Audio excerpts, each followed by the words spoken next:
Okay, so full disclosure on this one. This is just my opinion. I don't need the government to be coming after me on this one. So we know the base load of energy in Ontario is hydro, which is dams, river, and the other is nuclear. Let's be honest. Solar and biofuel and wind trash. That's just depending on weather condition. You can't operate the grid on fucking weather condition. Bullshit. That's just a scam. But we know they're shutting down Pickering nuclear plant, right? That's like gonna be 25% off the grid, gone.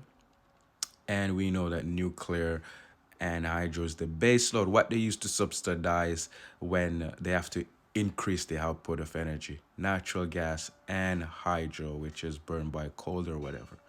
But check this video out. Let me know what you guys think. This is going to be a while next. Next slide show the installed capacity of the system as we have it today.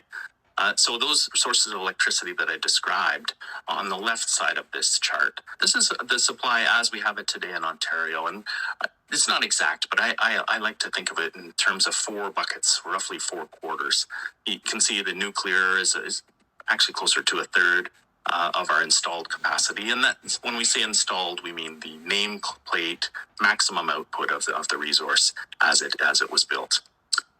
Call it about a quarter nuclear, though, about a quarter gas, about a quarter hydroelectric, and then the rest is the wind, solar, and biofuels.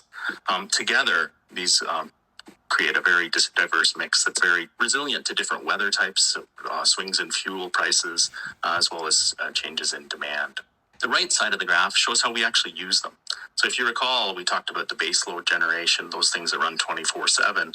You can tell that nuclear is filling that role for Ontario. So you see that almost well over half, almost 60% of our electricity comes from nuclear power as a function of it running 24/7.